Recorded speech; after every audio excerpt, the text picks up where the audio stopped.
Hey, welcome everyone. In this video, talking about why you should boycott Sony as an entire company. Now, if you want to see the written version of this video, we can find it to our website in the video description.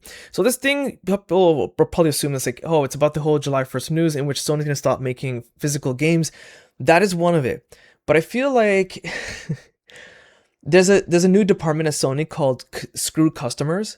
And they decided, let's release two pieces of bad news within the same week, because the whole game disc thing was the second piece of news, but within a week, so almost a week prior to that, they took people's purchased movies and TV shows away from them digitally with no refund.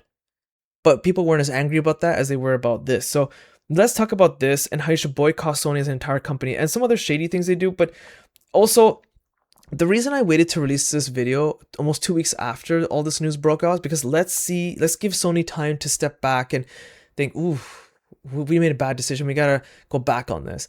But as more news started releasing, you realize this less likely is gonna happen. And I'll explain why. It's gonna cost them a lot of money. I'll explain why. And because a lot of videos on YouTube are just people getting angry and just complaining. They're like, I waited a day, no response, so here's my video. And it doesn't work like that, okay? And you'll understand why. But I'm also going to add some more points to their frustration because I'm just as angry as those folks. It's just I decided to be a bit more patient. But I'm also going to explain some bigger problems that comes out of this whole disc stoppage thing. Everyone's talking about ownership. It's not just that. There's more to it, so let's dive into it. We'll start with the second news because that's the bigger one, and then we'll go back to the original one about the movie owners being screwed over. Sony will stop making disc-based PlayStation games starting 2028. Sony has announced that PlayStation is going all digital with physical game disc production being discontinued starting January 2028.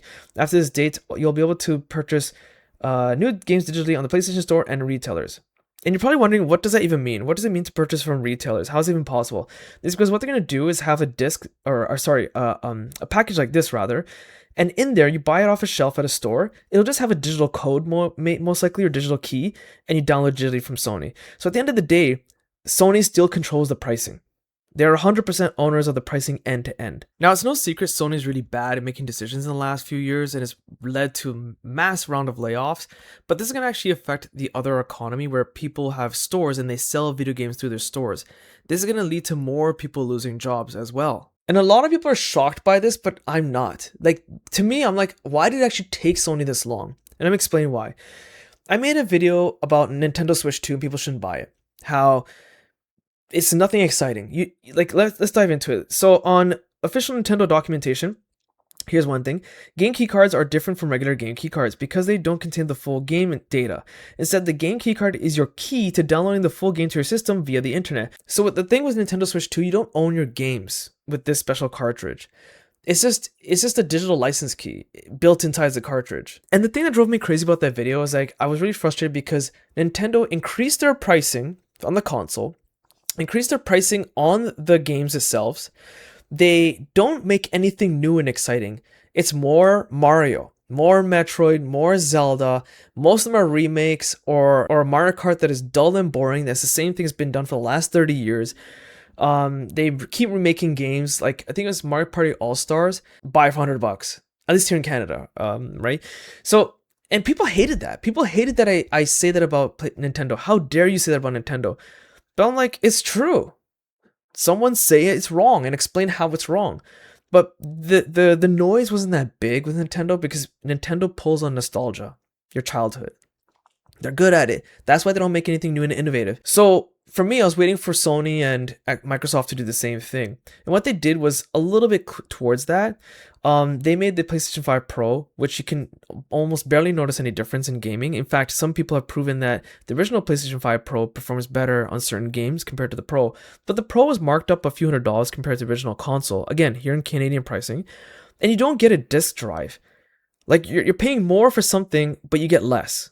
But there's more information because there's a lot of confusion as to what does this mean for, previous titles.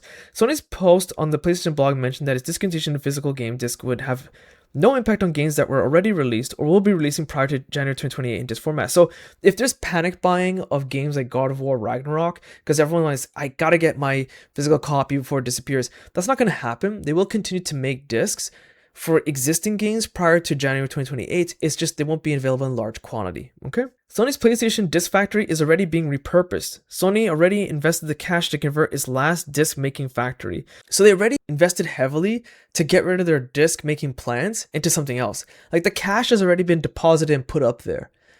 And that's the crazy thing, because for a factory that used to make 600,000 discs every day, it's going to be converted into what? The employees will be converted to working on optical micro lenses instead.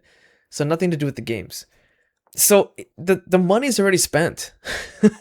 So for Sony to take 2 weeks or more to respond, they probably took tens, if not hundreds of millions of dollars and already invested in this bad decision without understanding what was the repercussions are going to be. And what's crazy is that PlayStation 5 disc drive purchase cap predates Sony's disc cutoff. A high demand order limit has been reached.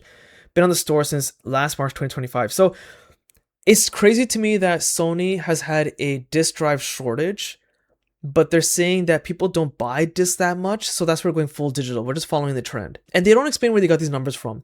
Does that include digital downloads when you have a PlayStation Plus account, and then there's some games for free part of your account because that counts as a digital download? Are they counting that as a statistic? Or what if you're paying for the most absolute expensive rip-off PlayStation Plus account that gives you a discount on digital games more than you would find on a retailer? So you're already giving Sony money for your part of your subscription. They're like, hey, for being such a customer, here's a slight discount on this game. People are like, cool, I can't get that discount anywhere else. I'm going to buy it. Are they counting those? Like, none of these numbers are actually explained where Sony's like, yeah, people don't buy physical games as much. So, yeah, that's why we're making this decision. I'm not going to get into the numbers because, again, they're all hypothetical. No one actually knows the truth about what's going on. People make their assumptions, but those are my assumptions for you. So, Louis Rossmann got a lot of this right, but he missed some major points. I'll explain why. In his defense, I am fully defending him here. I think he's great for people's ownership and what have you. Is that, first off, he's making like 1 million videos a year. I don't know how he does it. He runs his own business. He's the owner of the business, and he runs a YouTube channel which is pretty successful. So I gotta cut him some slack if he's gonna miss some information. His thing was like, you should be happy that you're downloading digital games as long as there's no DRM. That basically the digital download you get from Sony, you can put on your computer and store it for 20 years, put it back in your super old PlayStation 5, because maybe PlayStation 15 is out by then, and play your game. There should be no need for physical discs. I don't fully agree with that, because the problem is, I bought this game. Okay, I try to buy my games physically. All right, this is one of the latest ones I bought. I can sell this on eBay or something and say, hey, you can buy this game from me. I own it. I no longer want it. This is the concept of garage sale, used goods. Like, this is not unheard of. In fact, I think when I had the original Nintendo, Super Nintendo rather, it was so old, I think I donated it. How can I donate digital games? The thing about disc ownership too, the cool thing is like if you have the console and the disc around, or if you have a newer console that's backwards compatible, that's another thing. You can have these games, buy the new consoles that are backwards compatible in some cases. It depends on which console we're talking about. Is like the Arkham series, the 3 Arkham games of Batman are so darn good. You know, my children are just kids right now, but in 10 years when they're old enough they want to play it, I'm going to be like, play this game. This is one of those games that just doesn't age because we hit a point of diminishing returns where Unreal Engine 5 came out as a piece of garbage. Game developers are pumping more money into marketing and statistics analysis and not being creative and just making good games, taking risks like Nintendo. This game here, I know it's not a PlayStation game, but I'm just trying to make a point, is Overcooked All You Can Eat. It has Overcooked 1 and 2 and all the DLC. Me and my boys, we all yell at each other about this during this game. It makes us angry, but it's super fun. That's the whole point of the game, if you know what I mean. And I bought this used on eBay. But this game I bought used on eBay is giving me and my boys tons of fun memories. I cannot hand over a game to my friend. Like, he wanted God of War Ragnarok because I had the physical copy. He's like, can I borrow it? I'm like, here you go. You know that ad meme that's become a meme now? The whole PlayStation ad where they hand a game to each other? I can't do that with a digital game. I can do that with this. He's one of my best friends. The other thing that's going to be missing out is like birthdays, Christmas, whatever holiday. When I was a child who grew up with Nintendo 64, I'll see if I can get it in B-roll footage. Getting that game and unwrapping it during Christmas or my birthday was one of the best feelings ever. Giving a game to my children wrapped up, not this one of course, it's a bit too violent for them. They'll be like, oh my god, daddy, I'm having nightmares. I'm like, what have I done? Curse you, suck. Wait, that's me. What have I done? So yeah, it's not that. Whenever we buy our children games, the joy in their face is crazy. That's the joy I felt as a child. I bought Marvel Cosmic Invasion on our Xbox because Xbox is our family console. PlayStation is my console. And it was on the TV. I was like, hey, turn on the TV. And then it came up with Marvel Cosmic Invasion. They were excited, but not as excited. Because they didn't get to open anything. You know, it was weird for them to understand that their present was on the TV. And that's something a lot of these YouTubers and journalist things are missing out, is resale, as well as the joy it brings small kids. What is the other reason we want to get away from Sony? What's the other big news that people overlooked? Here's how your daily reminder that you don't own your digital content. Okay, so this happened in Europe, where people in Europe will soon lose access to Studio Canal movies they paid on the PlayStation Store. So this comes down to Sony and their licensing with another studio. It will be removed from your video library on September 1st, according to the warning. It's yet another frustrating reminder that paying for digital products doesn't actually equate ownership. When the license expires or service shuts down, you purchase, it doesn't work. So basically, people bought content, movies, and TV shows that were registered through this Studio Canal. Sony's going to take them away because their licensing agreement with Studio Canal is disappearing. This isn't the first time this is happening. Okay, this happened I think 2 years ago. Sony did the exact same thing, but they went back on it and said, "Oh yeah, actually, you know, through licensing negotiations, we're going to keep all this stuff." But here they're doing the disc removal thing for PlayStation, and then the movie removal thing is just yanked. Like the movie thing to me is worse because you paid for it. You were told you are buying it. You're not renting it. You're not subscription. You were buying it. But Sony's like, "Yep, I'll take it away." And this is why I made a video. I'm not saying you should do anything illegal, and I didn't say that in the video either, but I made a video explaining why pirated content is the best for movies, TV shows, video games. I explain all the benefits of it. Again, not telling you because it's free, but all the other benefits aside from being free. It's an interesting take I think you should take a look at. Put a link to that in the video description. And here's the other crazy thing. You can't get the original PlayStation 5 here in Canada, at least. It's possible. It's very hard to find.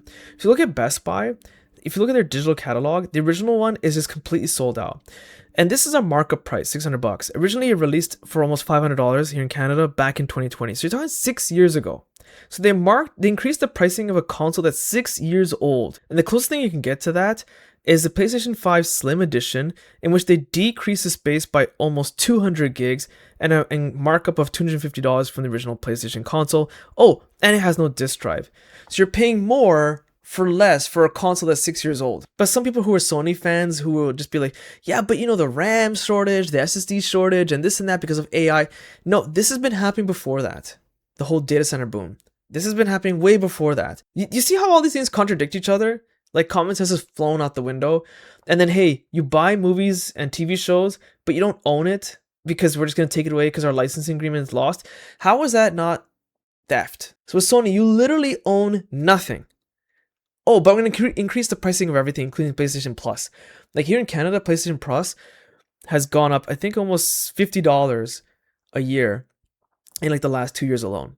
It's absurd. I canceled mine months ago. It's just too crazy. That's my take on boycotting Sony. Just boycott them entirely. And somebody might be like, hey, hold on, what are you going to do with the PlayStation 5 console? I'm not going to stop playing it. I have a method to get games for free on disc, 100% legitimate, not breaking the law. If you're interested in how I get that done, leave some comments and I'll make that video.